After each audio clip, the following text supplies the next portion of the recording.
Total health में आप सभी का स्वागत है। मैं हूं किरण भारद्वाज। बहुत कुछ है जीवन में, फिर भी जीवन में एक कमी सी है। लगता है मानो ये जिंदगी कुछ अधूरी सी है। कुछ ऐसे लोग जिनको संतान की प्राप्ति नहीं होती, उनके जीवन में अधूरापन रहता है। शिशु का जन्म माता पिता और परिवार के लिए खुशियां लेकर आता है, लेकिन कुछ दंपति ऐसे हैं जिन्हें इस सुख से वंचित रहना पड़ता है। इनफर्टिलिटी या संतानहीनता के लिए कई कारण जिम्मेदार हो सकते हैं और ऐसे मामलों में कारण जानकर यदि सही उपचार किया जाए तो संतान प्राप्ति संभव हो सकती है। आज हम टोटल हेल्थ में बात करेंगे संतानहीनता के कारण और आईवीएफ और इलाज के अन्य विकल्पों के बारे में।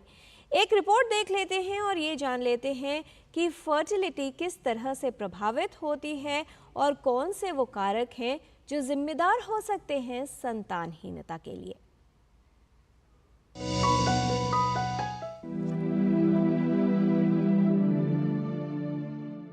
शिशु का जन्म परिवार में खुशियां लेकर आता है, लेकिन कुछ दंपति इस खुशी से वंचित रह जाते हैं। संतान का सुख जीवन का सबसे बड़ा सुख है।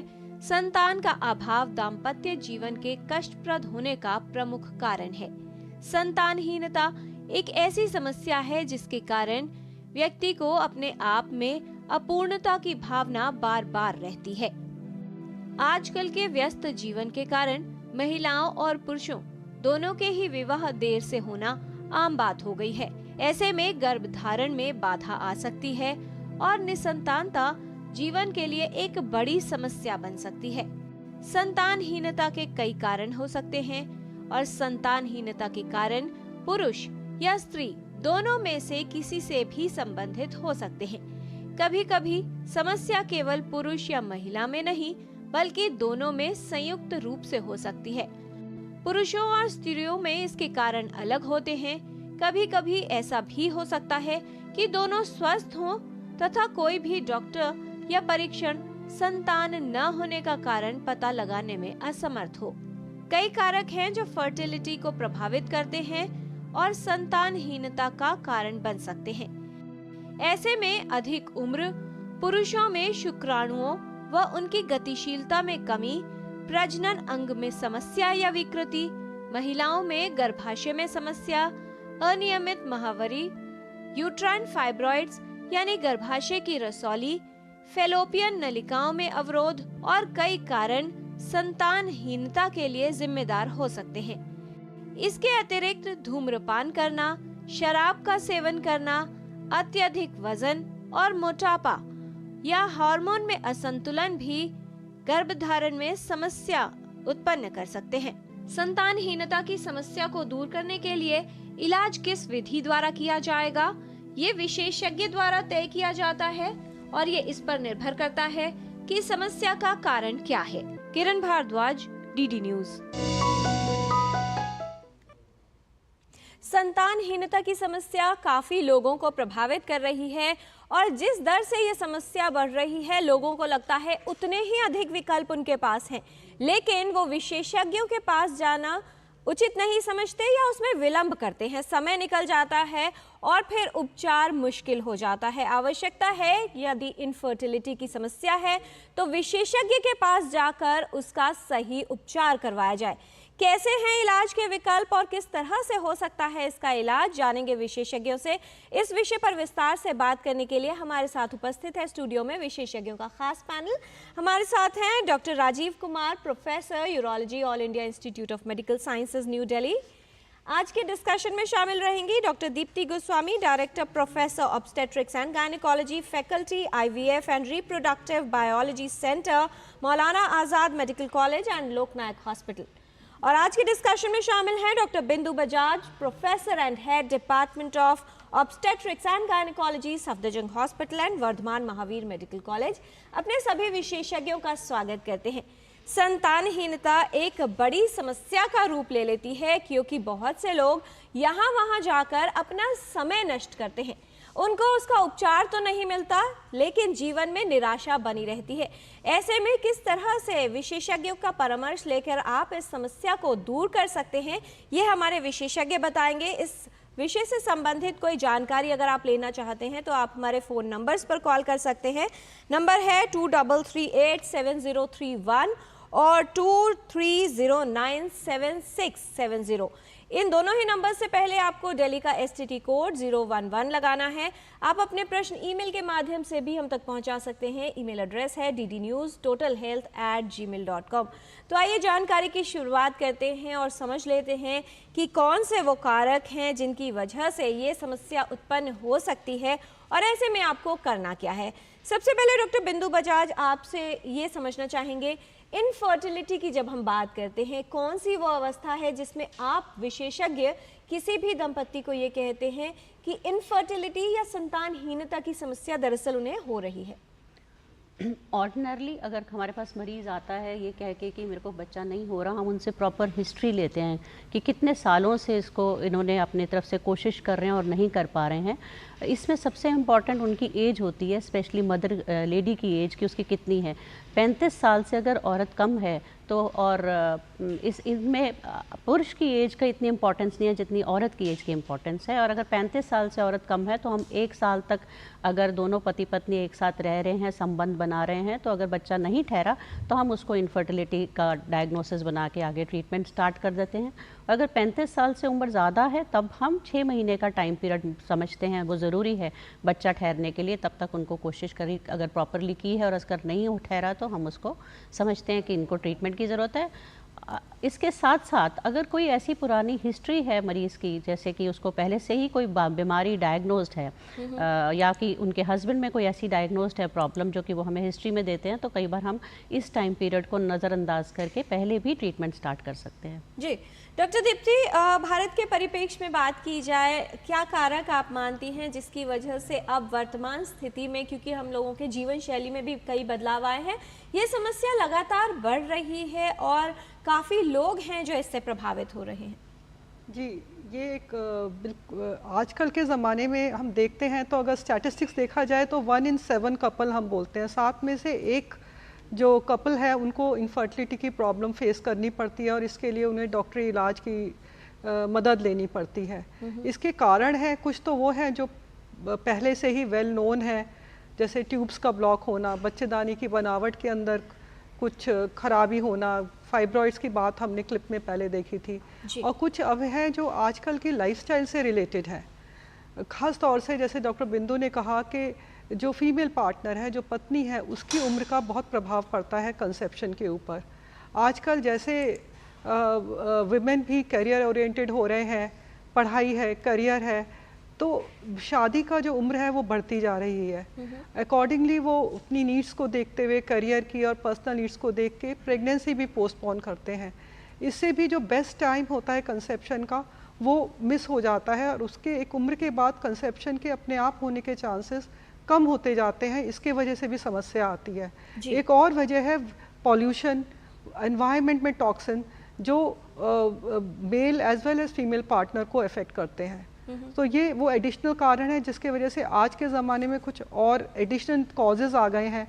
लाइफस्टाइल जैसे इनएक्टिविटी, ज़्यादातर सीट बाउंड होते हैं लोग, फिज़िकली एक्टिव नहीं है, ओवरवेट हैं, excessive alcohol and smoking, drugs का अब्यूज़, ये सब कारण भी जुड़ जाते हैं इनफर्टिलिटी को कॉज करने के लिए। जी डॉक्टर राजीव कुमार, आपसे ये समझना चाहेंगे कि जब भी संतानहीनता की बात आती है तो एक आम तौर पर जो धारणा है कि कहीं ना कहीं अगर समस्या है तो वो महिला में ही होगी।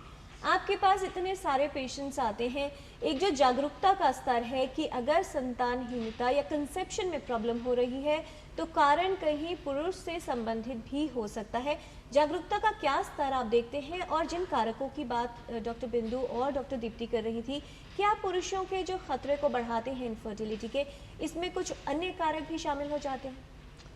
बिल्कुल सही कहा आपने कि जो भी दंपति जिनके बच्चे नहीं हो पाते हैं उसमें पुरुष कम से कम आधों में जिम्मेवार होते हैं और ये जानकारी बहुत कम लोगों को है। आज भी हमारी इनफर्टिलिटी क्लिनिक में 90% से ज़्यादा जो पुरुष अपने आप को दिखाने आते हैं वो खुद नहीं आते हैं। वो इसलिए आते हैं क्योंकि उनकी पत्नी की जांच की गई है, पत्नी की जांच के दौरान पता चला कि पुरुष में कमी है और उसके बाद पुरुष अपने आप को दिखाने आते हैं। जबकि आइडियली होना ऐसा चाहिए कि पुरुष और महिला दोनों की जांच और इलाज साथ साथ की जाए। लेकिन क्योंकि पुरुष अपने आप को जिम्मेवार नहीं मानते हैं इस कारण के लिए, तो पहले महिला की जांच होती है, कई बार उसमें कई हफ्ते महीने निकल जाते हैं इससे पहले कि पुरुष अपनी जांच कराने आते हैं, और तब पता चलता है कि दिक्कत या प्रॉब्लम का कारण पुरुष प्राइमरीली है और महिला नहीं है। तो इस चीज़ की जानकारी अभी भी बहुत कम है, और ये जानना बहुत ज़रूरी है कि दोनों बराबर जिम्मेवार होते हैं और दोनों की जांच और इलाज साथ साथ होनी चाहिए। जी डॉक्टर राजीव, कौन से वो कारक हैं, रिस्क फैक्टर्स की अगर बात करें, जो मेल्स में इनफर्टिलिटी की संभावना को बढ़ा सकते हैं? कुछ कॉमन फैक्टर्स हमने जाने हैं कि यदि मोटापा है, धूम्रपान है, पोल्यूशन है या तनाव है। इसके अलावा मेल फैक्टर की जब बात आती है तो कौन से और कंट्रीब्यूटिंग फैक्टर्स हो सकते हैं? मेल फैक्टर या पुरुष में इनफर्टिलिटी, जैसे कि आपके क्लिप में भी बताया गया था, अनफॉर्चुनेटली अधिकतर में कारण नहीं पता चलता है। अगर एक सिंगल कैटेगरी को माना जाए तो उनमें कारण नहीं पता चलता है, लेकिन जिनमें कारण पता चलता है और ठीक करा जा सकता है उनमें सबसे ज़्यादा ज़रूरी लाइफस्टाइल ही है।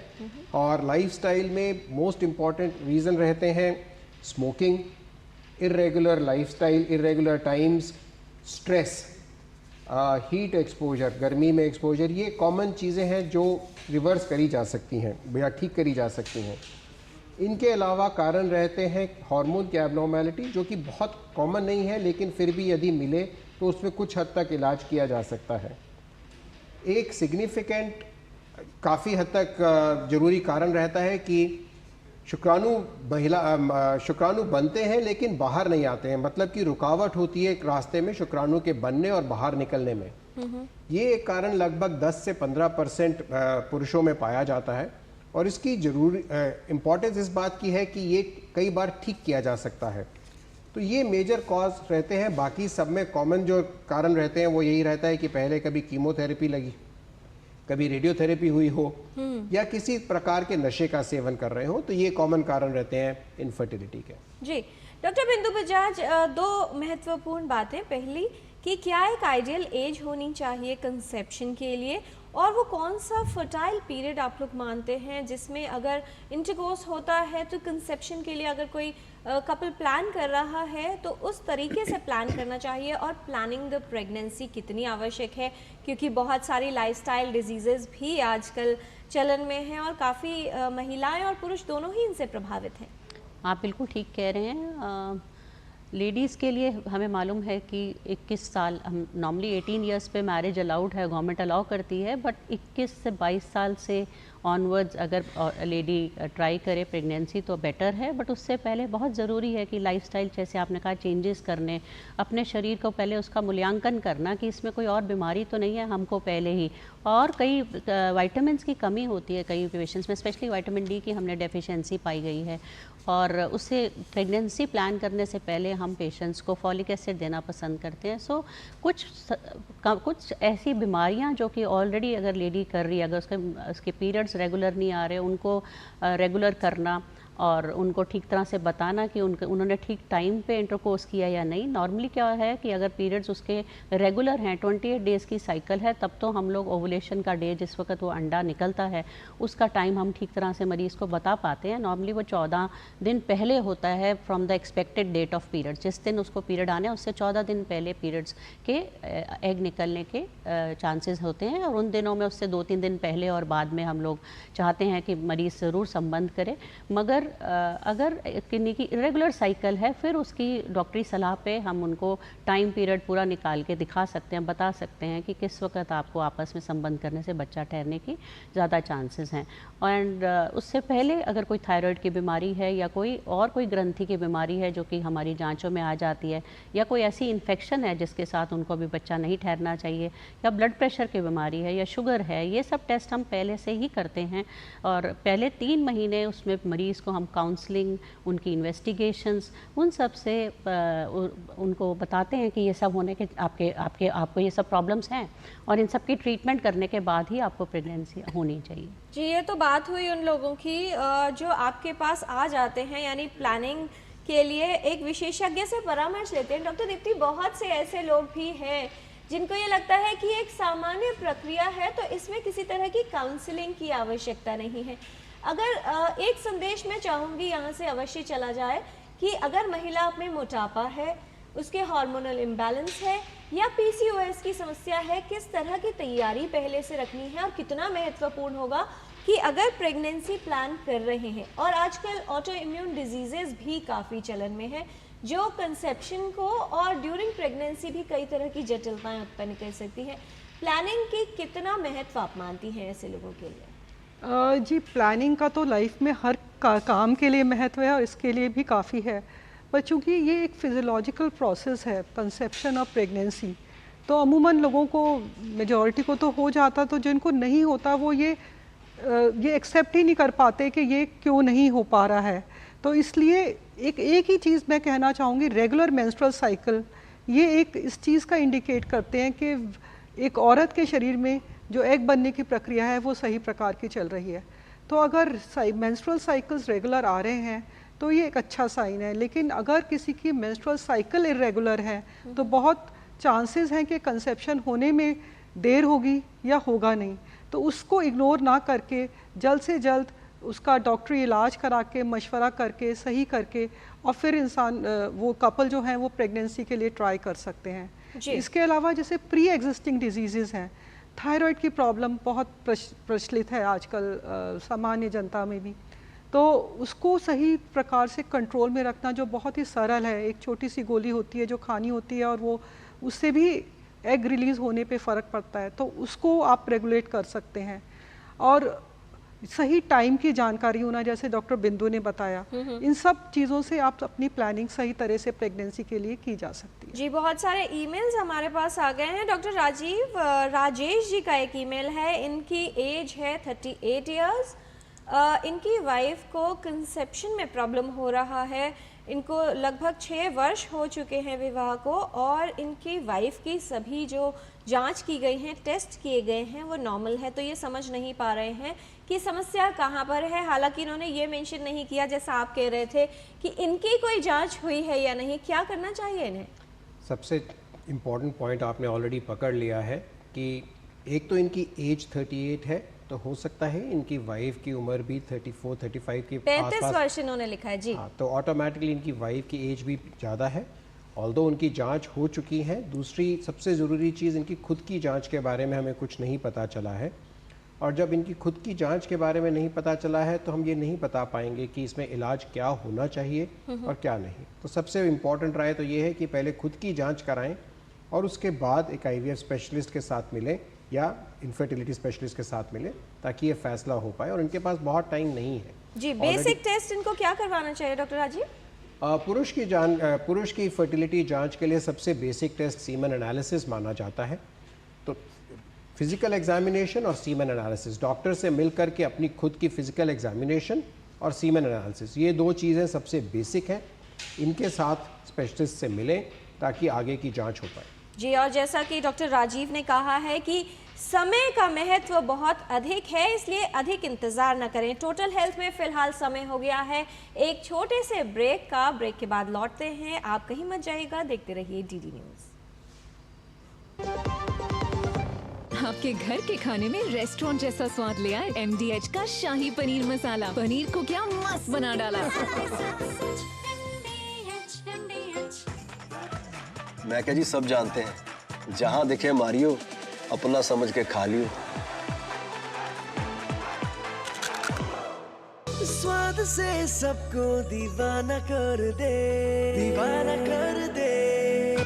पता का चाय, गजब का स्वाद। बात जब पीढ़ियों के लिए बनने वाले घर की हो तो जिम्मेदारी बड़ी हो जाती है। गैलेंट समझता है ये जिम्मेदारी। अब डबल M रिब्स के साथ गैलेंट एडवांस TMT रीबार, निर्माण का रियल हीरो। ऐसा कौन सा खजाना हाथ में लगा है? खजाना नहीं, मिशन मिल गया है हम सबकी जीत का। भारत में बना आधुनिक कीटनाशक जिसकी बेजोड़ क्वालिटी से मिले फसल की बेहतरीन पैदावार। IIL के ट्रैक्टर ब्रांड का मिशन है तो जीत पक्की। लाल रंग इसका अपार, तीखा कम है फिर भी स्वाद। बेमिसाल MDH कश्मीरी। MDH। ब्रेक के बाद टोटल हेल्थ में आपका स्वागत है। इनफर्टिलिटी एंड आईवीएफ के बारे में आज हम बात कर रहे हैं। हमारे साथ 3 विशेषज्ञ हैं स्टूडियो में। हमारे साथ हैं doctor Rajiv Kumar, doctor Deepti Goswami, doctor Bindu Bajaj. जानकारी को आगे बढ़ाते हैं। डॉक्टर दीप्ति, एक जो बात आ रही थी टाइमिंग की, कि सही समय पर सही जगह सही विशेषज्ञ के पास पहुंच जाए। जब किसी को इस तरह की समस्या होती है तो आसपास परिवार के लोग भी और जानने वाले भी बहुत से ऐसे तमाम लोग मौजूद होते हैं जो उन्हें सरल और बहुत ही कहा जाता है कि बहुत अच्छा है, सरल उपाय है, इसको कीजिए तो समस्या दूर हो जाएगी। कितना आवश्यक है कि इन प्रॉम्प्ट अगर समस्या है तो एक विशेषज्ञ के पास ही जाएं और एक्सेप्टेंस कि वाकई में समस्या हो रही है और परामर्श से ठीक भी हो सकती है। जी, ये आपने बिल्कुल सही कहा है। अक्सर घर के अंदर इंसान डॉक्टर के पास जाने से हिचकिचाता है। एक तो ये बड़ा पर्सनल निजी मामला होता है और एक डर होता है डॉक्टर के पास जाने के लिए एक यंग कपल का। लेकिन इसके लिए टाइम हर चीज़ के लिए बहुत ज़रूरी होता है। जैसे जैसे वक्त बीतता है, जैसे जैसे साल बीतते हैं, औरत की प्रजनन की शक्ति, एग्स बनाने की कैपेसिटी कम होती जाती है और वो और जो अच्छा उसका रिज़ल्ट आ सकता है उसको वो गंवा देते हैं। तो जैसे 1 साल तक, जैसे डॉक्टर बिंदु ने सबसे पहले कहा, अगर 1 साल से कपल साथ रह रहे हैं और प्रेगनेंसी नहीं हो रही है बिना कॉन्ट्रासेप्शन यूज़ के, तो उनको एक अच्छे infertility specialist, even general gynaecologist एक बेसलाइन इन्वेस्टिगेशन करा के उनको हेल्प कर सकता है। तो इसको डॉक्टरी मशवरा लेने में बिल्कुल डिले नहीं करनी चाहिए। और अगर पीरियड्स नहीं आते हैं या इरेगुलर हैं, जैसा मैंने पहले कहा, या पहले से कोई मेडिकल इलनेसेस हैं, तब तो और भी ज़रूरी हो जाता है कि उसमें डिले ना करा जाए और डॉक्टरी मशवरा लिया जाए। डॉक्टर बिंदु, जब इस तरह के लक्षण लेकर, समस्या लेकर कोई आप जैसे विशेषज्ञों के पास आता है, कौन सी जांच आप करवाती हैं ये जानने के लिए कि महिला में क्या किसी तरह की समस्या हो सकती है, और एक बार कारण पता चल जाए तो उसके बाद इलाज के क्या विकल्प उपस्थित है? जब भी इस तकलीफ़ के साथ कोई हमारे पास लेडी आती है तो सबसे पहले हम रूटीन टेस्ट तो कराते हैं, जो कि जिसमें कि हीमोग्राम करवाते हैं, हीमोग्लोबिन का क्या लेवल है, उनको इन्फेक्शन स्क्रीन कराते हैं, HIV, HBS एंटीजन, NTHCV, ये रूटीन इन्फेक्शन स्क्रीन कराया जाता है। और साथ में शुगर की जांच ज़रूर कराई जाती है, थायराइड की कराई जाती है। महीने के दूसरे दिन कुछ हार्मोन के लेवल होते हैं जो कि सेकेंड डे ऑफ पीरियड्स पे कराए जाते हैं। और जब ये सारी रिपोर्ट्स नॉर्मल आ जाती हैं, साथ के साथ हम उनको बच्चेदानी की झिल्ली कैसे है उसके बारे में भी एक छोटी सी जांच कराते हैं। एक बार झिल्ली की जांच नॉर्मल आती है तो हम आगे बढ़ते हैं और ट्यूब का टेस्ट कराते हैं। ट्यूबें पेटेंट होना, ट्यूबें खुली होना बहुत ज़रूरी है। बच्चेदानी में से 2 ट्यूब्स, एक दोनों साइड पे, एक लेफ़्ट और राइट साइड पे होती है, जो कि अंडेदानी से अंडा उठाती हैं। सो ये ट्यूब्स खुली हैं या नहीं, ये बहुत ज़रूरी है। एक बार ये तीनों चीज़ें, ये सारी इन्वेस्टिगेशंस नॉर्मल आती हैं और हस्बैंड का सीमेन नॉर्मल आता है, तब हम सोचते हैं कि मरीज़ की ऑलमोस्ट दोनों स्क्रीन हो चुके हैं और अब इनको हमें आगे बढ़ना चाहिए। हमें इनको, अगर अंडा बन रहा है नहीं बन रहा, उसके लिए हम एक अल्ट्रासाउंड करके देखते हैं, अंदर में बच्चेदानी में कोई नुक्स नहीं है, उसके लिए भी एक इंटरनल अल्ट्रासाउंड किया जाता है, जो गायनेकोलॉजिस्ट प्रेफर करती हैं करना खुद, और बच्चेदानी के साथ हैं। सो ये सब बेसिक मिनिमम टेस्ट हैं जो हम करते हैं। जी, और एक बार ये तय हो गया कि समस्या कहाँ है, इलाज के लिए क्या पहले दवाओं पर डाला जाता है महिला को, या किस तरह के ऑप्शंस अवेलेबल हैं जो ऑप्ट किए जा सकते हैं? अगर हमें लगता है कि पूरी उनकी साइकिल की अंडेदानी में हम ये भी देखते हैं कि कितने अंडे हैं, और मतलब इनमें कोई ऐसा तो नहीं है कि अंडेदानी के अंदर कोई कमी है, उनके अंडे ही नहीं है अंदर, तो उस बेसिस पे अगर सब कुछ नॉर्मल है तो हम पेशेंट की एज को ये इंडिविजुअलाइज करना पड़ता है कि किस पेशेंट को हम अभी भी टाइम दे सकते हैं, किसको नहीं दे सकते हैं। आपस में संबंध, हमें लगता है कि अंडे, हम उनको कई बार साइकिल पे ही रेगुलर साइकिल बुला के अल्ट्रासाउंड करके उनको बताते हैं ये टाइम आपके लिए ठीक है, इस टाइम पे आप मिलें। और अगर नहीं, अंडे भी नहीं बन रहे हैं, तब हम दवाइयों पे डालते हैं कुछ ओरल टैबलेट्स। दवाओं के बाद क्या किया जा सकता है ये भी आपसे जानेंगे। एक कॉल आ गया है डॉक्टर बिंदु। विजय जी हैं, बिहार से कॉल कर रहे हैं। विजय जी, बहुत स्वागत है आपका टोटल हेल्थ में, सवाल पूछिए।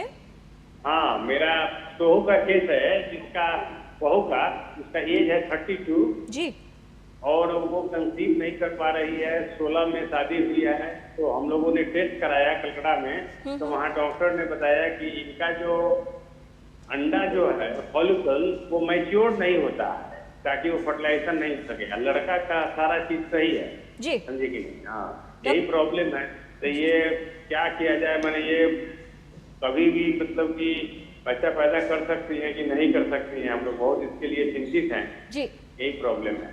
डॉक्टर दीप्ति, क्या आप इन्हें एडवाइस करना चाहेंगे? हाँ जी, इन कपल के ये सन 16 से इन्होंने बताया कि इन्होंने जांच वगैरह कराई है, तो काफ़ी अरसा बीत गया है।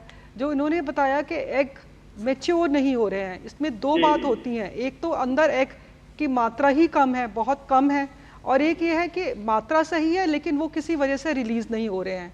तो दोनों ही सूरतों के अंदर डॉक्टरी इलाज संभव है। जो रिजल्ट्स जहाँ एग कम होते हैं वहाँ रिजल्ट्स इतने अच्छे नहीं आ पाते। जहाँ एग्स प्रचुर मात्रा में है लेकिन रिलीज़ नहीं हो रहे, वहाँ सिंपल दवाइयों से भी अच्छा इलाज हो सकता है, लेकिन इसके लिए जांच करानी पड़ेगी और आपको किसी इनफर्टिलिटी स्पेशलिस्ट के पास जाना पड़ेगा। जी, एक और ईमेल आ गया है डॉक्टर राजीव। अजय जी हैं, वो ये कह रहे हैं कि उन्होंने जांच कराई है और ये बताया गया है कि स्पर्म काउंट कम है। क्या कोई ऐसी दवा या विकल्प है जिससे स्पर्म काउंट को बढ़ाया जा सकता है? एज है इनकी 34 ईयर्स। स्पर्म काउंट कम होना एक बहुत कॉमन प्रॉब्लम है। जहाँ मेल में प्रॉब्लम पाई जाती है उसमें स्पर्म काउंट कम होना काफ़ी कॉमन प्रॉब्लम है। कोई भी दवाई लेने से पहले ये समझना ज़रूरी है, जांच करना ज़रूरी है कि ये कम क्यों है। इसमें एक कॉमन तो सबको सलाह दी जाती है कि लाइफस्टाइल मॉडिफिकेशन, वो तो सभी को सलाह दी जाती है। जैसे कि यदि आप स्मोक करते हैं तो स्मोकिंग बंद करें, यदि आपका लाइफस्टाइल पैटर्न इरेगुलर है तो उसको रेगुलर करें। दूसरा ज़रूरी चीज़ होती है, यदि आप बाहर से किसी भी प्रकार की दवाई लेते हैं, आजकल बहुत कॉमन हो गया है बॉडी बिल्डिंग या हार्मोन सप्लीमेंट लेना, वो अगर आप लेते हैं तो वो बिल्कुल बंद कर दें। किसी भी प्रकार की लॉन्ग टर्म दवाई ले रहे हैं जो आवश्यक ना हो वो बंद कर दें। इसके बाद फिर जांच की जाती है कि ये शुक्राणु कम क्यों है। उनमें कुछ कारण होते हैं जो कि ठीक किए जा सकते हैं, जैसे कि एक वेरिकोसील नाम की एक प्रॉब्लम होती है जिसमें कुछ नसें फूल जाती हैं। यदि ऐसा है तो उनको ऑपरेशन करके ठीक करने से शुक्राणु बढ़ सकते हैं। जी, एक और कॉलर है, आकांक्षा है, दिल्ली से कॉल कर रही हैं। आकांक्षा जी, बहुत स्वागत है आपका, सवाल पूछिए। नमस्ते सर, मेरी एज 31 ईयर्स है और मेरी शादी को 2 साल हो गया, बट मैं कंसीव नहीं कर पा रही हूँ। अभी तक जितनी भी जांच मैंने कराई है रिपोर्ट तो नॉर्मल है, और लेकिन पता नहीं क्यों मैं कंसीव नहीं कर पा रही हूँ। क्या आपके हस्बैंड के भी टेस्ट हुए हैं? हाँ, उनकी भी टेस्ट हो चुकी है, सब रिपोर्ट नॉर्मल है। जी, डॉक्टर बिंदु। ट्यूबल पेटेंसी प्रभावित हुआ है जी। शादी के बाद से, शादी से 2 महीने बाद से मेरा पीरियड प्रभावित हुआ है। जी, डॉक्टर बिंदु क्या एडवाइस करेंगे? 1-2 दिन का हो गया है। अगर आपके पीरियड में रेगुलरिटी आई है, क्या आपकी साइकिल्स लंबी हो गई हैं? छोटी हो गई है वो, छोटी हो गई। हाँ, 1-2 दिन की हो गई, उसके बाद स्पॉटिंग हल्की हल्की आती है। आपका कुछ ब्लड टेस्ट होने चाहिए जिसमें हम अंडे के बारे में, कितने अंडे हैं शरीर में। हो चुका है, AMH वगैरह सारी जांच लगभग हो चुकी है। मेरी EA की जांच बची है। आपकी AMH कितना है? AMH 4.85 था। ओके, तो AMH के लेवल तो आपका ठीक लग रहा है। फिर हमें एक अल्ट्रासाउंड करके देखना पड़ेगा, आपकी साइकिल को हमें देखना पड़ेगा। अंडा हो सकता है अंडे बहुत हैं मगर उसमें हम रिलीज नहीं हो रहे हैं, इस बारे में हमें जानकारी चाहिए होगी। जी, आकांक्षा जी, एक विशेषज्ञ से परामर्श लीजिए और सभी जांच उनको दिखाकर और क्या किया जा सकता है इसके बारे में जान लीजिए। अल्ट्रासाउंड भी तो हुआ था, मेरा फॉलिकल स्टेन था जब हुआ था तो। जी, फॉलिकल समझ नहीं। क्या कह रही हैं आकांक्षा जी, एक बार प्लीज रिपीट करें। अल्ट्रासाउंड भी हो चुका है, उसमें भी रिपोर्ट मेरी नॉर्मल है। अल्ट्रासाउंड की रिपोर्ट्स भी नॉर्मल है डॉक्टर बिंदु। तो कई बार अनएक्सप्लेन्ड बताते हैं, अगर पति भी ठीक है, आप भी ठीक है, आपकी ट्यूब भी ठीक है, तो हम उसको अनएक्सप्लेन्ड इनफर्टिलिटी का नाम देते हैं। ऐसे के अंदर भी इलाज के दौरान हम लोग कई बार एक अंडा पहले बनता है तो उसको थोड़ा दवाइयों के साथ हम अपने सामने अंडा देखते हुए अल्ट्रासाउंड फॉलिकुलर मॉनिटरिंग करके हम आगे IUI या इसके बारे में नेक्स्ट कदम चलते हैं। तो अभी आप निराश मत होइए, आप भी ट्रीटमेंट हो सकती है, सब कुछ नॉर्मल होते हुए भी 31 इयर्स ही है। हाँ। तो आप एक विशेषज्ञ से सेकंड ओपिनियन भी ले सकती हैं और आगे किस तरह के ऑप्शंस हो सकते हैं आपके लिए वो भी जान सकती हैं। जब बात आती है इनफर्टिलिटी की तो इलाज के कई विकल्प हैं और उसमें एक नाम है IVF यानी इन विट्रो फर्टिलाइजेशन। क्या है ये तकनीक, आइए जान लेते हैं इस रिपोर्ट के माध्यम से।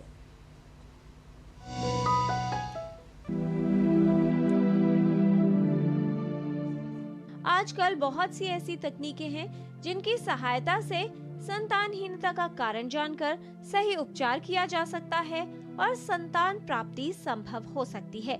उन्हीं तकनीकी विकासों में से एक है इन विट्रो फर्टिलाइजेशन ट्रीटमेंट यानी IVF। कई स्थितियों में आईवीएफ उपयोगी सिद्ध हो सकता है।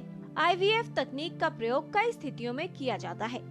यदि शुक्राणु यानी स्पर्म कम हो, पीसीओडी जैसी स्थितियों के कारण एवोल्यूशन में समस्या हो, फेलोपियन ट्यूब के साथ समस्या हो, एंडोमेट्रियोसिस की स्थिति में या अन्य फर्टिलिटी इलाज यदि सफल न हो तो आईवीएफ की सहायता ली जा सकती है। आईवीएफ ट्रीटमेंट में प्रयोगशाला में कुछ नियंत्रित परिस्थितियों में महिला के अंडे यानी एग्स और पुरुष के शुक्राणु यानी स्पर्म को मिलाया जाता है। जब संयोजन से भ्रूण बन जाता है तब महिला के गर्भाशय में उस भ्रूण को स्थानांतरित कर दिया जाता है। आईवीएफ प्रक्रिया करने से पहले अपने डॉक्टर से सलाह अवश्य करें। जानें कि क्या आप आईवीएफ प्रक्रिया के लिए सही कैंडिडेट हैं या नहीं। डॉक्टर के निर्देश अनुसार ही आईवीएफ कराना चाहिए। ये प्रक्रिया कई चरणों में पूरी होती है। आईवीएफ की एक साइकिल में लगभग 2 से 3 सप्ताह लग सकते हैं। इसमें एक से अधिक आईवीएफ साइकिल की आवश्यकता हो सकती है। इस प्रक्रिया को एक से अधिक बार करना पड़ सकता है। आईवीएफ एक सफल तकनीक है। गर्भधारण में समस्या होने पर विशेषज्ञ से परामर्श लें, इसका कारण जानें और सही इलाज करवाएं। किरण भारद्वाज, डीडी न्यूज। आज के कई विकल्प हैं, लेकिन ये है समस्या कि किस विशेषज्ञ के पास जाएं। डॉक्टर राजीव, बहुत सारे लोग यहाँ वहाँ भटकते रहते हैं और काफ़ी समय नष्ट हो जाता है। यदि समस्या हो रही है तो सबसे पहले किसे संपर्क किया जाए? ये बहुत ज़रूरी सवाल किया आपने, और इस चीज़ के बारे में जानकारी ना होने के कारण लोग हमारे पास जैसे आते हैं, कई बार 3-3, 4-4 साल भटकने के पास पहुँचते हैं। तो ये समझना ज़रूरी है कि जाँच कहाँ कराई जाए। इसमें मरीज़ के पास 2 ऑप्शन होते हैं। पहला तो यदि अलग अलग दिखाना चाहें तो महिला की जांच गायनेकोलॉजी ऑब्स्टेट्रिशियन के पास जाकर के कराएं और पुरुष की जांच यूरोलॉजिस्ट के पास जाकर के कराएं। लेकिन आजकल कई अस्पतालों में ये दोनों विशेषज्ञ साथ ही देख सकते हैं। आईवीएफ सेंटर में या इनफर्टिलिटी सेंटर में वहाँ दोनों गायनेकोलॉजिस्ट और यूरोलॉजिस्ट साथ साथ अवेलेबल होते हैं। तो एक कॉमन सेंटर में जाकर के दोनों अपनी जांच करा सकते हैं या अलग अलग दिखाएं, पर इन स्पेशलिस्ट के पास ही जाकर के दिखाएं। जी, एक कॉलर है, श्रद्धा है, महाराष्ट्र से कॉल कर रही हैं। श्रद्धा जी, बहुत स्वागत। क्या जानना चाहती हैं आप? हेलो मैम जी। मेरी शादी को 8 साल हो गए हैं। मुझे 2 बार प्रेगनेंसी कंसीव हो गई है, एक बार आईवीएफ से और सेकंड टाइम नेचुरली जी। बट अभी लास्ट ईयर 5 मंथ की प्रेगनेंसी मेरी प्रीमैच्योर डिलीवरी हो गई मैम। तो उसके बाद से अभी मेरा पीरियड जो है वो इरेगुलर आ रहा है और डॉक्टर ने कहा कि एंडोमेट्रियम लेयर जो है वो अच्छे से बन नहीं रही है। तो मैम क्या करें, अब आप कुछ बताइए। आपकी एज कितनी है श्रद्धा जी? 28 इयर्स। डॉक्टर दीप्ति, क्या आप इनको सजेस्ट करना चाहेंगी? श्रद्धा जी, ये पीरियड्स का इरेगुलर आना ये दिखाता है, ये बताता है हमें कि आपके एग्स रेगुलरली नहीं बन रहे हैं। तो इसकी इन्वेस्टिगेशन ज़रूरी है कि ये क्यों नहीं बन रहे हैं। एग्स का रेगुलर बनना सबसे इम्पॉर्टेंट चीज़ है जिससे कि कंसेप्शन हो सकती है। आपको पहले 2 बार कंसीव करे हैं आप, एक बार आईवीएफ से और एक बार नेचुरली भी। तो एग्स की अगर रेगुलर फॉर्मेशन होगी तो आपको कंसेप्शन होने के पॉजिटिव रिजल्ट्स मिलेंगे। एक दूसरी बात है कि आपका 5 महीने पे जो प्रीमेच्योर बेबी हुआ है उसके लिए भी जांच की ज़रूरत है, कहीं दोबारा ऐसा बात ना हो। उसके लिए भी अलग तरह से जांचें करी जाती हैं और कुछ पहले से एहतियात लिए जाते हैं। तो इसके लिए आपको अपने गायनेकोलॉजिस्ट को कंसल्ट करना पड़ेगा कि आपके पीरियड्स के क्यों इरेगुलर हो रहे हैं और उसके अनुसार इलाज होगा। जी। डॉक्टर दीप्ति, आईवीएफ की तकनीक आधुनिक है और इसके विषय में लोगों को जानकारी भी है, लेकिन कब करवानी है वो एक बड़ा प्रश्न बनता है। डॉक्टर बिंदु बजाज, आईवीएफ में जाने से पहले कारण अगर पता चल गया है, कुछ और विकल्प या तकनीकें भी हैं जिनका प्रयोग किया जा सकता है? आईवीएफ सीधा करने से पहले अगर मरीज़ के देखा जाता है कि अगर लेडी की ट्यूब्स खुली हुई हैं, पति का सीमेन ठीक है और अगर अंडा नहीं बन रहा या कम बन रहा है, तो उसके लिए हम IUI करते हैं, जिसका मतलब है इंट्रायूट्राइन इंसेमिनेशन। इसमें हम पति के सीमेन को वॉश करके उसको ट्रीटमेंट करके उसके बाद हम उसको पत्नी के गर्भ में डालते हैं सीधा। सो ये IUI की टेक्निक कम से कम 2 से 3 बार हम लोग करते हैं। उसके बाद भी अगर प्रेगनेंसी काफ़ी परसेंट पेशेंट्स में इससे ही बच्चा ठहर जाता है और ऐसे पेशेंट्स को IVF तक जाने की ज़रूरत नहीं पड़ती है और यह सस्ता उपाय है IVF के मुकाबले में। सो फर्स्ट स्टेप हमारा IUI रहता है। अगर मरीज़ को की ट्यूब्स खुली हैं, ये बहुत ज़रूरी है कि उसकी ट्यूब्स खुली हो, बिना ट्यूब खुले हम IUI नहीं कर पाएंगे। जी, और कितना समय लगता है इस पूरी प्रक्रिया को करने में, या जितना वेट कर सकते हैं कपल? इंडिकेशन तो हर मरीज़ की अलग है कि किसको हमें IUI करना है, अगर ट्यूब्स खुली भी हैं, क्या एज है, वो सब हमें, और अंडे कितने हैं, बहुत कंस्ट्रेशंस होती हैं, उसके बाद ही हम डिसाइड करते हैं IUI करना है। इसके चांसेस ऑफ प्रेगनेंसी IUI के कम होते हैं एज़ कम्पेयर टू IVF, और हम कम से कम 3 साइकिल्स देते हैं। एक साइकिल 1 महीना, जैसे सेकेंड डे ऑफ पीरियड से अब हमारी ट्रीटमेंट स्टार्ट हम कर देते हैं, और नॉर्मली जैसे साइकिल लास्ट करती है तो मंथ के एंड के बाद 2-3 दिन ऊपर होने पे हमें पता चल जाता है प्रेगनेंसी है, जिसके लिए हम टेस्ट कर सकते हैं। सो सेकेंड डे से इसका इलाज शुरू हो जाता है, और 5-7 दिन के लिए हम उनको दवाइयाँ देते हैं या इंजेक्शन लगाते हैं, और बीच में 1 या 2 बार अल्ट्रासाउंड करने के लिए बुलाते हैं, और IUI का प्रोसेस हम नॉर्मली 11वें से 14वें दिन के बीच में IUI का प्रोसीजर कर देते हैं। जी, अब मेल पार्ट की बात करते हैं। डॉक्टर राजीव, अगर ये पता चल गया है, आपने 2 स्थितियाँ बताई थी कि या तो ब्लॉकेज है अगर, तो उसमें समस्या हो सकती है कि जो पूरी प्रक्रिया है कंसेप्शन उसके अंदर नहीं होगा। किस तरह से इलाज के विकल्प हैं और सर्जरी के क्या विकल्प इसके लिए उपलब्ध है? सर्जरी 2 तरह की प्रॉब्लम्स के लिए मेनली की जाती है। पहला तो कारण है यदि शुक्राणुओं की जो पाइप्स हैं जहाँ से शुक्राणु बाहर आते हैं उनमें कहीं ब्लॉकेज हो। ये बहुत कॉमन नहीं है, लगभग 10 से 20% मरीज़ों में पाया जाता है, लेकिन यदि ऐसा है तो इसको माइक्रो सर्जरी के द्वारा खोला जा सकता है। तो माइक्रो सर्जरी एक ऑप्शन होता है यदि शुक्राणुओं की रास्ते में ब्लॉकेज हो, और इसको पता करने का सबसे ज़रूरी तरीका ये होता है कि शुक्राणु 0 होते हैं लेकिन शुक्राणु बन रहे होते हैं। तो यदि ऐसा हो रहा है कि शुक्राणु बन तो रहे हैं लेकिन बाहर नहीं आ रहे हैं, तो ये सोचा जा सकता है कि शायद रास्ते में ब्लॉक हो और माइक्रो सर्जरी से खोला जा सके। दूसरी सर्जरी की जाती है, जैसे हमने पहले बताया था, एक वेरिकोसील प्रॉब्लम को लेकर के। वेरिकोसील के कारण शुक्राणु कम हो जाते हैं, 0 लगभग कभी नहीं होते, बहुत रेयरली होते हैं कि 0 हो जाएं, जनरली उसमें कम होते हैं। तो यदि ऐसा है कि इनफर्टिलिटी है, शुक्राणु कम है और वेरिकोसील भी है, तो फिर हम उसके लिए भी सर्जरी कर सकते हैं। तो ये 2 मेन सिचुएशन होती हैं जहाँ पे सर्जरी से फ़ायदा किया जाता है, और दोनों ही माइक्रो सर्जरी के द्वारा की जाती है। जी, एक ईमेल भी आ गया है डॉक्टर राजीव, कुशल हैं, वो ये कह रहे हैं कि अगर स्पर्म काउंट ठीक है, क्या उसकी क्वालिटी कैसी है, इस पर भी निर्भर करेगा कि कंसेप्शन होता है या नहीं, ऐसा भी कुछ होता है? सवाल बहुत अच्छा किया है कि यदि काउंट सही है लेकिन क्वालिटी उसके बावजूद पुअर है, क्या ये हो सकता है? ये बिल्कुल हो सकता है, लेकिन आजकल की अभी तक की जो अवेलेबल जांच और इलाज के में इस तरह की प्रॉब्लम्स के लिए इलाज जनरली IVF ही बताया जाता है कि यदि काउंट्स आपके नॉर्मल हैं, शुक्राणु मोटिलिटी नॉर्मल है, दिखने में नॉर्मल है, इनको मोटिलिटी और मॉर्फोलॉजी कहते हैं। यदि सारा कुछ नॉर्मल है लेकिन फिर भी बच्चे नहीं हो पा रहे हैं, कारण जरूर ये हो सकता है कि कुछ और चीज़ें खराब हो जो हम जांच ना कर पा रहे हो, लेकिन इलाज ऐसे में फिर IVF या IUI ही होता है। जी, टोटल हेल्थ में आज हम बात कर रहे हैं संतानहीनता की समस्या और उसके इलाज के विकल्प के बारे में। ये जानकारी लेंगे विशेषज्ञों से इस छोटे से ब्रेक के बाद। आप देखते रहिए DD न्यूज़, हम जल्द लौटते हैं।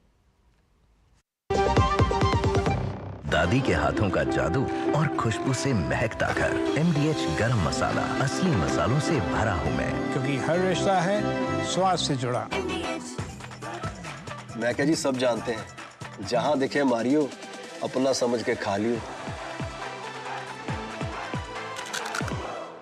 स्वाद से सबको दीवाना कर दे, दीवाना कर दे। पता का चाय, गजब का स्वाद। चुटकुला समझ नहीं आया? समझ तो ये नहीं आता कि खेत धान का या खरपतवार का। तो इसमें समझना क्या है दोस्त? ले आओ धान के खरपतवारों का स्पेशलिस्ट ग्रीन लेबल। IIL के ट्रैक्टर ब्रांड का ग्रीन लेबल, धान के खरपतवारों का स्पेशलिस्ट। ब्रेक के बाद टोटल हेल्थ में आपका स्वागत है। इनफर्टिलिटी एंड आईवीएफ, ये है आज डिस्कशन का विषय। टोटल हेल्थ में हम जानकारी ले रहे हैं कि अगर किसी को संतानहीनता की समस्या है तो ऐसे में उपचार क्या किया जाना चाहिए और कौन सी विधियां उपलब्ध हैं। हमने जान लिया है कि कई तरह के विकल्प हैं और आईवीएफ का भी उपयोग किया जा सकता है। डॉक्टर दीप्ति, आईवीएफ के लिए किसको एक सही कैंडिडेट माना जाए? और बहुत से लोग होते हैं जो वन आफ्टर अनदर साइकिल्स करवाते रहते हैं इसी उम्मीद पर कि शायद उनको ये सुख प्राप्त हो जाएगा। क्या एक्सपेक्ट किया जा सकता है? जी, आईवीएफ का एक सब शुरुआती दौर में आईवीएफ शुरू करा गया था, तो जिसमें ट्यूब्स की ब्लॉकेज होती है जिस महिला में, तो वो ट्यूब्स का काम को हम बाहर लैब में करते हैं। यानी ट्यूब्स के अंदर एग जाता है और स्पर्म जाता है और वो फर्टिलाइज होते हैं। ट्यूब ब्लॉक हो तो ये प्रक्रिया रुक जाती है। तो इसलिए आईवीएफ का इस शुरुआती दौर पे इसका कंसेप्ट आया था कि एग्स महिला के शरीर से निकाल लिए जाएं, स्पर्म्स हैं उनको लैब में साथ रख के फर्टिलाइज कराया जाए और जब वो एक एम्ब्रियो बन जाए तो उनको वापस रिप्लेस कर दिया जाए महिला के यूट्रस में, जिससे वो इम्प्लांट हो सके। तो ट्यूबल फैक्टर या ट्यूबल ब्लॉकेज के लिए मेनली पहले आईवीएफ का हमने शुरुआत करी गई थी। आज सन 78 में पहला आईवीएफ बेबी हुआ था। पर धीरे धीरे जैसे समझ इसकी बढ़ी तो हम ये रियलाइज़ किया गया बहुत सारी और कंडीशन में भी आईवीएफ से ये मदद ली जा सकती है। जैसे एग रिलीज़ नहीं हो रहे, आपने दवाइयाँ भी दे दी पर एग रिलीज़ ही नहीं होते, तो आप एग को मैच्योर करके उनको एस्पिरेट करके निकाल के और फिर आईवीएफ करके डाल सकते हैं ऐसे पीसीओडी केसेस में। या जिनके एग बहुत कम है और वो नहीं कामयाब हो पा रहे, उन कम एग्स में भी कुछ एग्स को भी आप बाहर रिट्रीव करके आईवीएफ कर सकते हैं। तो आईवीएफ की इंडिकेशंस बढ़ती ही जा रही हैं जी। पर आईवीएफ में जितनी भी एडवांसमेंट हुई है, बहुत पेशेंट फ्रेंडली हो गए हैं, कॉम्प्लिकेशंस बहुत कम हो गई हैं जैसे जैसे रिफाइन होते गए हैं प्रोटोकॉल्स, लेकिन फिर भी ये एक मुकम्मल इलाज नहीं है। In the sense it is not 100% success. जी डॉक्टर बिंदु, कब आप लोग ये तय करते हैं कि किसी पेशेंट में कितनी साइकिल्स होनी चाहिए और कब ये समझ लिया जाए कि शायद अब इस अवस्था में इस तकनीक से भी कुछ अधिक लाभ नहीं होगा? कम से कम 3 साइकिल्स का हम मरीज़ को ज़रूर कहते हैं। एक कई बार पहली साइकिल में ही पेशेंट कंसीव कर जाते हैं, बट कम से कम 3 साइकिल्स हम एडवाइस करते हैं कि पेशेंट आईवीएफ की करवाए। ये साइकिल में 3 साइकिल का मतलब है अंडे निकालने की प्रक्रिया जब 3 बार। एक साइकिल जो है उसमें एक प्रक्रिया में एक अंडे जब हम अंडे निकालते हैं तो उसमें कई बार इतने अंडे और उससे इतने हमारे पास एम्ब्रियोज इकट्ठे हो जाते हैं, मिल जाते हैं कि उनको हम 2 या 3 बार बाद में डालते हैं।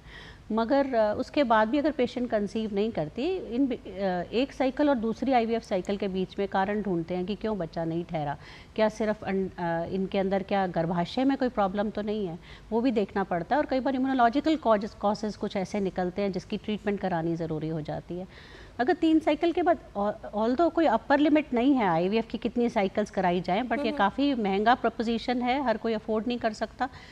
मगर मैक्सिमम, क्योंकि एक प्रक्रिया से 30% चांस होता है, तो उसको 100% करने के लिए हम कम से कम 3 साइकिल्स एडवाइस करते हैं जी। और आईवीएफ भी अगर करना है डॉक्टर दीप्ति, तो टाइमिंग का कितना इम्पोर्टेंस है? क्योंकि लोगों को लगता है कि अगर आईवीएफ करवा रहे हैं तो एज लिमिट कहीं तक भी स्ट्रेच की जा सकती है। टाइम से इसको करना कितना आवश्यक है? बेहद ज़रूरी है, क्योंकि हम एग को एस्पिरेट कर रहे हैं, बाहर निकाल रहे हैं, पर एग की क्वालिटी पे हमारा कंट्रोल नहीं है। एग की क्वालिटी गवर्न होती है महिला की एज से। औरत की एज क्या है वो बहुत एक बड़ा फैक्टर है एक अच्छे क्वालिटी का एग मिलने में। अक्सर हमने देखा है सारे पैरामीटर सेम होते हुए भी, सेम AMH वैल्यू होते हुए भी, एक यंग लेडी से लेस देन 30 ईयर उसमें IVF के रिजल्ट कहीं बेहतर होते हैं एज़ कम्पेयर टू जो 35 साल या उससे ऊपर हैं। सो इस चीज़ का एज का बहुत फैक्टर है। अंग्रेज़ी में कहते हैं सूनर देन लेटर। अगर पता लग गया है कि इसका इलाज IVF से ही होना है तो उसको कराने में डिले नहीं करना चाहिए जी, जिससे बेस्ट रिजल्ट्स आ सके। राइट। डॉक्टर राजीव, हमारे यहाँ पर बहुत सारे ऐसी दवाएं और विकल्प उपलब्ध हैं जो ये दावा करते हैं कि इससे पोटेंसी बढ़ाई जा सकती है। कितनी असरदार हैं यदि ये दवाएं बिना एक विशेषज्ञ की सलाह और परामर्श के अनुसार ली जाती हैं? कारण क्या है नहीं मालूम, लेकिन बहुत सारे लोग ओवर द काउंटर भी इस तरह के विकल्पों का उपयोग करते हैं। स्वास्थ्य के लिए कितना हानिकारक हो सकता है? बहुत हानिकारक हो सकता है। बिना किसी भी विशेषज्ञ के दवाई लेना इस उम्मीद से कि इससे फ़ायदा होगा, वो नुकसान ज़्यादा कर सकता है, फ़ायदा कम। पुरुष इनफर्टिलिटी में बहुत कम दवाइयाँ हैं जो असरदार हैं और जो इंटरनेशनली एक्सेप्टेबल हैं कि इनसे फ़ायदा होता है। इसलिए बिना जांच के केवल दवाई लेते रहना नुकसान ज़्यादा करेगा, फ़ायदा कम। जी, फिलहाल एक कॉलर है, हरेंद्र जी हैं हमारे साथ, वेस्ट बंगाल से कॉल कर रहे हैं। स्वागत आपका, सवाल पूछिए। हरेंद्र जी, आप सवाल पूछिए। हेलो जी। हाँ, नमस्कार डॉक्टर बाबू। नमस्कार, क्या जानना चाह रहे हैं? बहुत अच्छा है, आप लोग इस तरह का प्रचार करते हैं, बहुत आदमी को जानकारी नहीं मिलती है। जी, बहुत धन्यवाद हरिंदर जी। क्या सवाल है आपका? हाँ, मेरा पूछना था कि जिस तरह लेडीज लोग का गायनोलॉजी डॉक्टर होते हैं, पुरुष प्रजनन में अगर कोई बाधा है तो उसके लिए स्पेशलिस्ट या पुरुष किसके पास, यूरोलॉजी के पास जाए, यूरोलॉजी के पास जाए, उनको सही नहीं मिलता। जैसे उनको एजोस्पर्मिया है तो क्या सही हो? कोई बोलता है कि ट्यूब सीमेंट नहीं बन रहा है, कोई बोलता है कि ब्लॉकेज हो रहा है। जी, डॉक्टर राजीव। बहुत और दूसरा कि कहाँ मुफ्त ये IVF सेंटर है जिसमें मैंने इलाज होती है सरकारी? जी, दो महत्वपूर्ण सवाल हैं। पहला सवाल डॉक्टर राजीव, क्या आप इन्हें बताना चाहेंगे? दोनों सवाल बहुत ज़रूरी हैं आपके। पहले सवाल का जवाब तो ये है कि आप सही जगह पहुँचे लगता है, क्योंकि आप यूरोलॉजिस्ट या IVF सेंटर के पास पहुँचे हैं तो बिल्कुल ठीक जगह है। इस चीज़ का इलाज यूरोलॉजिस्ट या एक IVF सेंटर में काम करते हुए यूरोलॉजिस्ट करेंगे। तो पहली बात, सवाल तो वो ठीक थी, आप जवाब ठीक था आपका। दूसरा कि यदि शुक्राणु ज़ीरो है तो उसका क्या इलाज संभव है? इसके दो मेन कारण होते हैं, शुक्राणु बन रहे हैं या बन ही नहीं रहे हैं। इसकी जांच एक बायोप्सी या FNAC कहते हैं जांच को, सुई की जांच की जाती है, जिससे पता चल जाता है कि शुक्राणु बन रहे हैं या बन ही नहीं रहे हैं। यदि बन ही नहीं रहे हैं तो जनरली IVF का ही इलाज संभव होता है, लेकिन यदि बन रहे हैं और बाहर नहीं आ रहे हैं तो ऑपरेशन एक संभावना होती है माइक्रो सर्जरी से। यदि रास्ते में रुकावट है कि वो बन पा रहे हैं कि निकल नहीं पा रहे, तो एक यूरोलॉजिस्ट माइक्रो सर्जरी से उस रास्ते को खोल सकते हैं। जी, और ये जानना चाह रहे थे डॉक्टर बिंदु कि कहाँ देश भर में IVF की सुविधाएं उपलब्ध हैं, तो सरकारी तंत्र की अगर बात की जाए, क्या बताना चाहेंगी? हमारे दिल्ली क्षेत्र में तो all India institute of medical sciences में है, और मौलाना आज़ाद मेडिकल कॉलेज डॉक्टर दीप्ति वहीं से हैं, और सफदरजंग अस्पताल में है। बाकी मोस्टली बड़े मेडिकल कॉलेजेस जहाँ पर हैं वहाँ पे ये सुविधा दी जा रही है। काफ़ी सारे सेंटर्स हैं जो खुले हैं, और प्राइवेट में तो बहुत ही आजकल IVF बहुत सारे सेंटर्स जी, और देश भर के बड़े संस्थानों में IVF की सुविधा अब उपलब्ध करवाई जा रही है। अधिकतर जगह है और कुछ जगह आने वाली है। तो आप अपने क्षेत्र में जो है पता कर सकते हैं, मेडिकल कॉलेज या बड़े सरकारी अस्पताल में भी आपको ये सुविधा आसानी से मिल सकती है।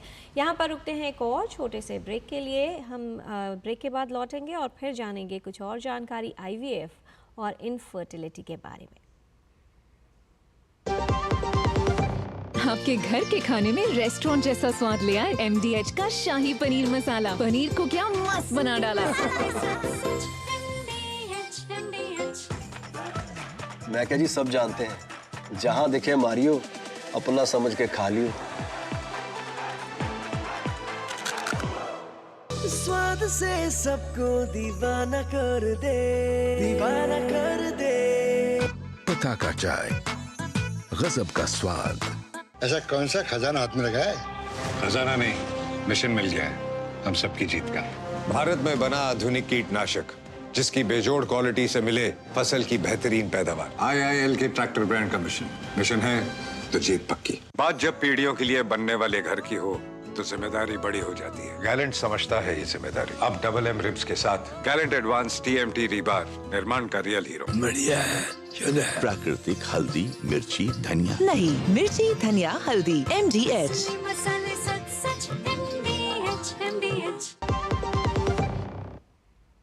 ब्रेक के बाद टोटल हेल्थ में आपका स्वागत है। संतानहीनता की समस्या और इलाज के विकल्प, साथ ही IVF के विषय में हम बात कर रहे हैं। विशेषज्ञों का खास पैनल है हमारे साथ, doctor Rajiv Kumar, doctor Deepti Goswami, doctor Bindu Bajaj. और टोटल हेल्थ में ये समय हो गया है हमारे रैपिड फायर क्वेश्चंस राउंड का। कुछ भ्रमों को दूर करने की कोशिश करते हैं, छोटे सवाल और बहुत छोटे जवाब चाहेंगे। पहला सवाल डॉक्टर राजीव आपसे कि क्या यदि संतानहीनता की समस्या है तो बहुत से लोग ये मानते हैं कि समस्या सिर्फ महिला में भी है, क्या ये बात सही है? बिल्कुल गलत। आधे कपल्स में समस्या पुरुष में भी होती है। कितने समय तक यदि ट्राई किया जाए और संतान प्राप्ति न हो तो उसे इनफर्टिलिटी माना जाएगा डॉक्टर दीप्ति? 1 वर्ष। यदि फैमिली हिस्ट्री है, यानी पहले मदर को या परिवार में किसी को इस तरह की समस्या रही है, तभी महिला में ये समस्या होगी डॉक्टर बिंदु? नहीं, ये बिल्कुल ज़रूरी नहीं है, बहुत सारे कारण होते हैं, तो ऐसा नहीं है। कौन से कारक इनमें से इनफर्टिलिटी की खतरे को बढ़ा सकते हैं डॉक्टर राजीव? धूम्रपान करना, तनाव लेना या फिर अधिक तापमान में काम करना पुरुषों के लिए? तीनों। क्या महिलाओं में टीबी एक कारण बन सकता है गर्भधारण में समस्या का डॉक्टर दीप्ति? बिल्कुल, बहुत अहम कारण है। इससे ट्यूब्स ब्लॉक हो जाती हैं और जिसके वजह से सिर्फ आईवीएफ से ही इलाज संभव होता है। तो टीबी एक हमारी इंडियन पॉपुलेशन में एक इम्पॉर्टेंट वजह है, एक बहुत ज़रूरी वजह है जिसके वजह से इनफर्टिलिटी होती है और आईवीएफ की ज़रूरत पड़ती है। इनमें से क्या कारण अबॉर्शन या इनफर्टिलिटी के आधार बन सकते हैं? पीसीओएस की समस्या या ल्यूपस या रूमेटॉइड आर्थराइटिस जैसी ऑटो इम्यून डिसऑर्डर्स? तीनों आपके जो कंडीशंस हैं, तीनों से रीज़न बन सकता है इनफर्टिलिटी होने का। क्या अगर समस्या है डॉक्टर राजीव तो महिला और पुरुष में अलग अलग जांचें करवाना ठीक है या एक साथ एज ए कपल उनको इन्वेस्टिगेट करना चाहिए? जहां तक हो सके एज ए कपल इन्वेस्टिगेट होना चाहिए। डॉक्टर दीप्ति, क्या कोई एक जांच है जिससे ये तय किया जा सकता है कि कपल में इनफर्टिलिटी की समस्या का कारण क्या है?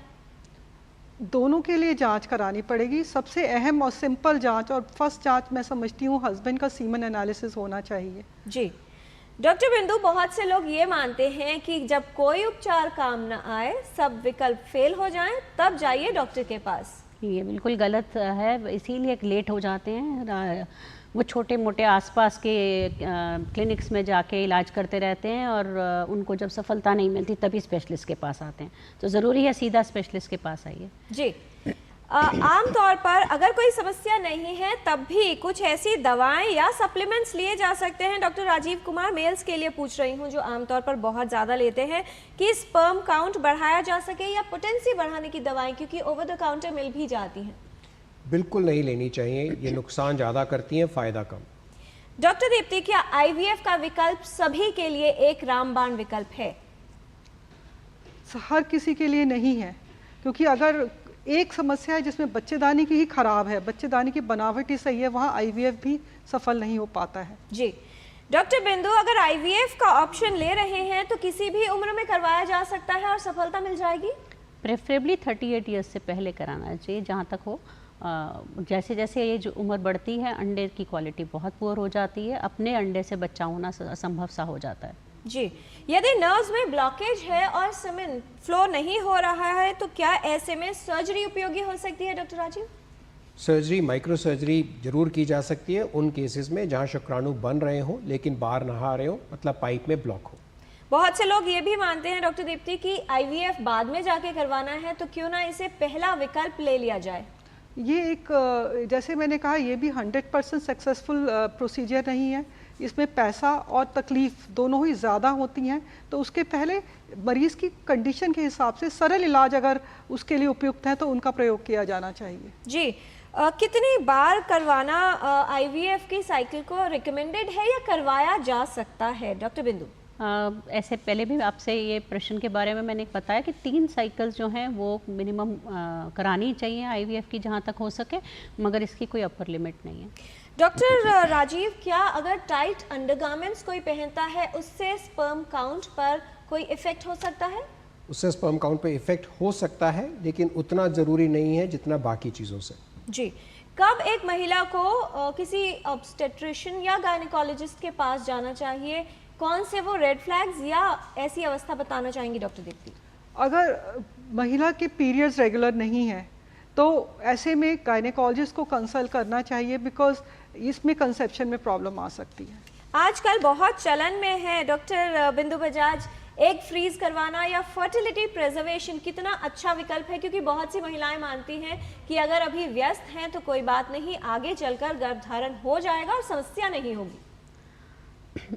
ये एक सोशल एग फ्रीजिंग बोलते हैं इसको, कि आप अपने अंडे को फ्रीज़ कर लें।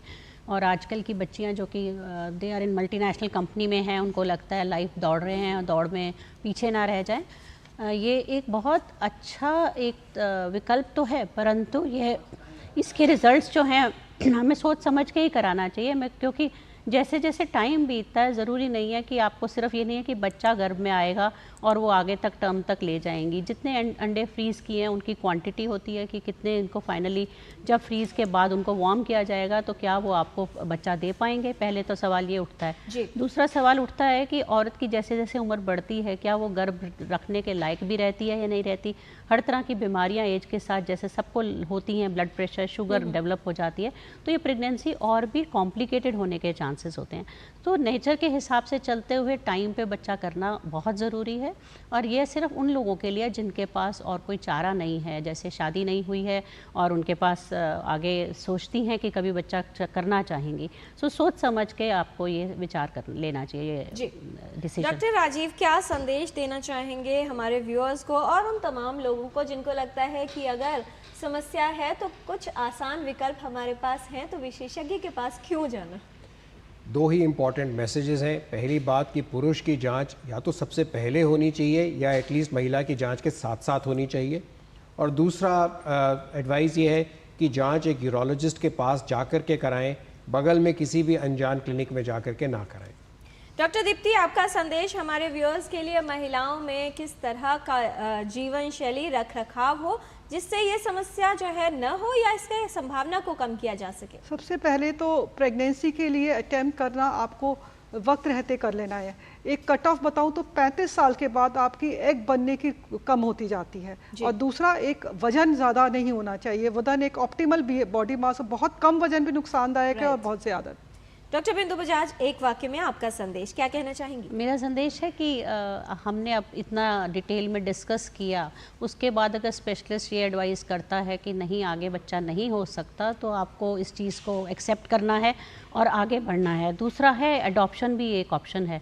सो अगर नहीं IVF से बच्चा हो रहा या ट्रीटमेंट से बच्चा नहीं ठहरा किसी भी कारण से, तो आप इसको एक्सेप्ट करिए। जी, बहुत धन्यवाद इस तमाम जानकारी के लिए सभी विशेषज्ञों का, जिन्होंने विस्तार से बताया है कि IVF और अन्य विकल्प हैं, लेकिन आवश्यक यह है कि लाइफस्टाइल से रिलेटेड जो फैक्टर्स हैं उनका ध्यान रखा जाए और इस संभावना को कम किया जा सके। संतान या गर्भधारण सही समय पर हो, समय का विशेष महत्व है। कहा जाता है जीवन में जो गलती है उसे स्वीकार करो, कहाँ क्या कमी रह गई समझो और सुधार करो। इसलिए विशेषज्ञ के पास जाना आवश्यक है। यदि आपको संतानहीनता की समस्या हो रही है, गर्भधारण में समस्या हो रही है, यहाँ वहाँ जाकर आसान विकल्प के चक्कर में अपना समय नष्ट न करें, कारण जान लें और सही समय पर सही इलाज करवाएं। विकल्प कई हैं, लेकिन हमें जागरूक रहने की आवश्यकता है, स्वीकार करने की आवश्यकता है कि समस्या है। फिर भी अगर कोई और अन्य जो विकल्प है वो काम नहीं आता है, तो जीवन में अन्य विकल्प भी हैं जो अपनाए जा सकते हैं। जीवन में किस तरह आगे बढ़ना है, कैसे अपने स्वास्थ्य को ठीक रखना है, इसके लिए स्वास्थ्य संबंधित जानकारी का ये सिलसिला टोटल हेल्थ के माध्यम से ऐसे ही जारी रहेगा। आज के कार्यक्रम में इतना ही। हमारी पूरी टीम को दीजिए अनुमति। नमस्कार।